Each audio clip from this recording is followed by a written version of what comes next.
Good morning. কেমন আছো সবাই? আশা করি সকালে ভালো আছে, সুস্থ আছে। আর আমি আগের থেকে অনেকটাই ভালো আছি। ডাক্তার দেখানোর পর এখন অনেকটাই সুস্থ আছি, খাওয়া দাওয়াও সারতে পারছি, কোনো অসুবিধা হচ্ছে না। একটু মুখটা একটু ফোলা ফোলা আছে। তো যাই হোক, 4-5 দিনের ওষুধ খাই, তারপরে আবার কতটা কি থাকি অবশ্যই তোমাদেরকে জানাবো। ডাক্তার তো বললো 4 দিন ওষুধ খাওয়ার পর কিন্তু তুমি সুস্থ হয়ে যাবে, আর যদি সুস্থ না হও পরবর্তী আবার ওষুধ দেওয়া যাবে। যাই হোক, পরি আর পূজা এখনো ঘুম থেকে ওঠেনি, জানো তো। আজকে আবার দোকান দেবে। এই দুদিন তো বেশ খানিকটা ছুটি খেয়ে নিলাম। বাইরের দিকে বেরিয়ে দেখছি বেশ খানিকটা রোদ উঠে গেছে, আর বেশ খানিকটা জামা কাপড় কালকে রাতে দিয়েছিলাম মেশিনে কাচতে, তো দেখছি কাঁচা কমপ্লিট হয়েই রাতে রয়ে গেছে। আর সকালবেলা ব্যবসার কাজ থাকলে ব্যবসার কাজের সঙ্গে সংসারের কাজও মন লাগে। আর কি বলতো, কাজের মধ্যে কাজ হয়, আর কাজ না থাকলে সত্যি কথা কোনো কাজই গায়ে লাগে না। তো যাই হোক, আজকে একটু গায়ের তাড়াটা বেশি, যেহেতু দোকান দেবে। তো ভাবছি আগে সংসারের কাজ করব না আগে ব্যবসার কাজ করব। তো ভাবলাম আগে জামা কাপড়গুলো মেলেই দেওয়া হোক, কেন বেশি রোদ উঠে গেলে রোদ দূরে না জামা কাপড়গুলো একদম পুড়ে ভাজা ভাজা হয়ে যায়। সারা শীতকাল তুমি রোদ পাবে না, তখন একদম ছাওয়া, তখন সমস্ত কিছু ছাদে নিয়ে দৌড়োদৌড়ি করতে হয়। আর এখন নিচেই এত রোদ, কি বলবো, আমাদের উঠোনে একদম চলাফেরা করা যায় না। রোদের চোটে মাথা যন্ত্রণা শুরু হয়ে যায়। জামা কাপড়গুলো মেলে দিয়ে ওদের দুই বোনের ডেকে দেবো। তারপরে ঘর বাড়ি ঝাঁটপাট আছে, রান্নাঘর আছে, রান্নাঘরে আবার আঁচ ধরাবো, আলু বসাবো, মোচা কাটবো, অনেক অনেক কাজ সারাদিনে। আর ভাবছি কি জানো তো, গরমটা বেশ কয়েকদিন বেশ একটু নরম ছিল, আবার এই 2-1 দিনের মধ্যে প্রচুর গরম পড়েছে। ভাবছি রান্নাঘরে আগে ঢুকে রান্না বান্নার কাজগুলো সেরে ফেলবো, তারপরে বাদ বাকি কাঁচা কুচি, ওদিকে অনেক বাড়তি কাজ থাকে, সেই কাজগুলো ভাবছি একটু পরে পরেই সারবো। তো দেখো, আজকে আমি রান্নাঘরে ভাত বসিয়ে দিয়েছি, এদিকে ভাত হচ্ছে, আর এদিকে মসুরির ডাল আর আম দিয়ে আর কি ডালটা বানাবো। আর এই আমগুলো কিন্তু ভীষণ টক, কেন এখন মোটা মোটা হয়ে গিয়েছে, তো আমগুলো কিন্তু টকটাও একটু বেশি হয়ে গেছে। আর এই অর্ধেক আমটা আমি তুলে রেখে দেবো, যেহেতু ওরা আম মাখা করে খায়, যদি সময় থাকে পরে ওরা আম মাখা করে খাবে, তার জন্য এখন ফ্রিজে একটু তুলে রেখে দিলাম। ওদিকে আমার আম ডাল করা কমপ্লিট, আর এদিকে আলু ভাজা। কি বলতো, এটা করতাম না আজকে, একমাত্র পরির জন্যই করা হয়েছে। সরি, পরি বলছি, পূজার জন্য। বারে বারে পরি পরি বলে মুখে পরি দাগটা এসে গেল।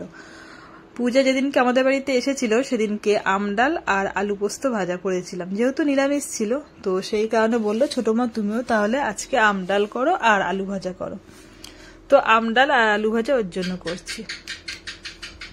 এদিকে সমস্ত রান্না বান্না কমপ্লিট, আর বাসন কোসনও মাজা আমার কমপ্লিট। আর আমি যখনই ভিডিও বসাতে যাই তখনই আমার টিকটিকেগুলো টিকটিক করতেই থাকবে, কিছু করার নেই। ওরাও সব সময় আমার জন্য অপেক্ষা করে থাকে কখন আমি তোমাদের সঙ্গে গল্প করতে আসবো, আর সেই সঙ্গে ওরাও এসে টিকটিক করবে।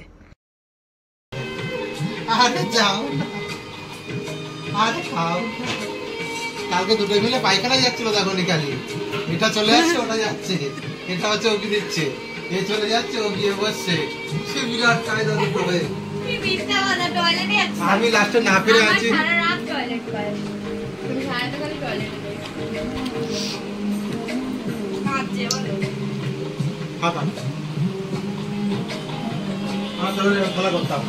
ফোনটা কেড়ে নিয়েছি বলে পরীর কি রাগ, তো সেই নিয়ে ওর পাপা ওর সঙ্গে একটু মজা করছিল, তো কান্না করে দিচ্ছে। দুপুরে খাওয়া দাওয়া কমপ্লিট, ব্যবসার কাজও একদম যতটুকু গোছানো কমপ্লিট। আর এখন দোকানে বেরোবো। তোমাদের দাদা ভাইয়ের দেখালাম ড্রেস, হাফ প্যান্ট আর গেঞ্জি। যেহেতু আমাদের দোকানটা ছোট তোমরা জানো, তো প্রচুর গরম লাগে, তো সেই কারণে ওর এটাই ড্রেস, এটাই বললাম। যাই হোক, ওরা দুই বোন ঘুমাচ্ছে, সেটা তোমাদের সঙ্গে বললাম। কথা বললাম না একটাই কারণে, ওদের তো ঘুমিয়ে যাবে। খাওয়া দাওয়া সেরে নিলাম, এবারে দোকানে বেরোবো। 2 দিন ছুটি খেয়ে নিলাম, আর তার মধ্যে তো ছুটি খেয়েছে তাই গিয়ে সেভাবে রেস্ট নেওয়া হয়নি। রান্না খাওয়া দাওয়া করতে করতে পুরো সময়টা চলে গিয়েছে। তো জলটা করে রাখলাম। পুজো নিয়ে একটা আনন্দতে ছিলাম, যেহেতু পাড়া পুজো মানে ভীষণ একটা আনন্দ, লোকজন হই হুল্লোড়।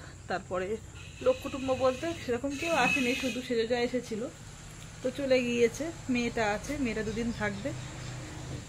এখন 2 দিন থাকবে কি 4 দিন থাকবে জানি না, ও যখনই আসে 2-3 দিন থেকে চলে যায়, যেহেতু পড়াশুনো রয়েছে তো বুঝতেই পারছো, পড়াশুনো থাকলে খুব একটা বেশি দিন থাকতে পারে না।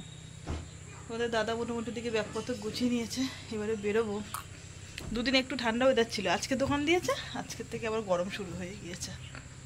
তো যাই হোক, ডাক্তার দেখিয়েছি, অনেকটা ফুলেছে, মানে ফোলাটা কম হয়েছে, আর যন্ত্রণাটাও একদমই নেই। যেটা খেতে পাচ্ছিলাম না এখন খেতে পাচ্ছি, কিন্তু যেহেতু অ্যালোপ্যাথি ওষুধ খাচ্ছি তো শরীরটা একটু ম্যাজ ম্যাজ করছে। মানে হোমিওপ্যাথি ওষুধ খেলে কিন্তু খুব একটা অসুবিধা হয় না, আর অ্যালোপ্যাথি ওষুধ খেলে আমার যেটা হয় শরীর পুরো দুর্বল করে দেয়। তো যাই হোক, ফোলাটা এখন অনেকটাই আছে, বলেছে 4 দিন মতন ওষুধ খাওয়ার পর তারপরে আবার ডাক্তারবাবু বলেছে ফোন করে জানাতে কেমন কী থাকে। ঠিক আছে, সবে তো 2 দিন হলো, কালকে একবেলা হয়েছে, মানে দুপুরে পরে ডাক্তার দেখিয়েছিলাম, রাতে ওষুধ খেয়েছি, আর সকালবেলা একটা খেয়েছি আর দুপুরবেলা খেলাম, এখনও রাতে ওষুধ খাবো, খেলে তখন 2 দিন হবে। ঠিক আছে, চলো দোকানে যাই। আর ও হ্যাঁ, ভালো কথা, ডাক্তারবাবু 5 রকম ওষুধ দিয়েছে, বলেছে যে তেমন একটা ভয়ের কোনো কারণ নেই, মানে প্রত্যেকের মানে মানে এটা হয়েছে বেশিরভাগ রিচ খাওয়ার জন্য, বেশি রিচ খেয়ে ফেলেছিলাম, এখন হালকা খেলো, আগে যেটা খেয়ে রেখেছিলাম তার ফলে নাকি এই জিনিসটা হয়েছে। এমনি টনসিল বা মামস এসব ধরনের কিছু হয়নি, ঠান্ডা লেগেও হয়নি, যেটা ভয় পেয়েছিলাম যে ঠান্ডা লেগেছে তার কারণে হয়তো এটা হয়েছে, কিন্তু না, ডাক্তারবাবু সেরকম বললো যে সেরকম কিছু না, যদি ব্যথা যন্ত্রণা কমে যায়, ফোলাটা কমে যায়, তাহলে আর কিছু করতে হবে না, আর যদি না কমে ব্যথা যন্ত্রণা বা ফোলা, তার জন্য কানের ভিতরে এক্সরে করতে হবে, 2 কানের ভিতরে। ঠিক আছে, এছাড়া কিছু না। এই হচ্ছে ডাক্তারবাবু আমাদেরকে এটাই বললো। তারপর দেখা যাক 4 দিন বাদে কি মানে পরিস্থিতি থাকি, ফোলাটা যদি কমে যায় তাহলে আর সেরকম কিছু করতে হবে না। ঠিক আছে, চলো, কালকে ভিডিওতে বলতে পারিনি, কালকে ভিডিওটা অনেকটা বড় হয়ে গিয়েছিল, আর সেরকম কোনো ভয়ের কারণ ছিল না বলে সেই কারণে তোমাদের আর সেরকম আমি কিছু মানে জানাইনি যে এক্ষুনি জানাতে হবে। মোটামুটি ভালো আছি বলে সেই জন্য, তো ভালোই থাকি আর খারাপ থাকি সবটুকুই তো তোমাদের সঙ্গে শেয়ার করি, তাই না? তা এটাও বলবো, আর পেটটা ভরা ভরা লাগছে জানো তো, হ্যাঁ, জুবান খাচ্ছি, এইমাত্র ভাত খেয়ে উঠলাম, তারপরে ওষুধ খেয়েছি, গা পাকানো ভাব লাগছে, তা এখানে একটু জুবান খেয়ে নিলাম। চলো, অনেকটা গল্প করলাম, আবার দোকানে যাই, দোকান থেকে বাড়ি এসে ওই দেখো কে। তো বন্ধুরা, কালকে সারাদিনের ভিডিওটা তোমাদের সঙ্গে একদম আমি লাস্ট দিতে পারিনি ইন্ট্রোটা, যেহেতু সময় ছিল না আর শরীরটা একটু খারাপ করছিল। তো কালকের ভিডিওটা আমি আজকে এখানেই শেষ করছি, এখন যেহেতু দুপুর হয়ে গিয়েছে, ভিডিও বসানোর সময় দেখছি আমার ভিডিওটা শেষ করা হয়নি।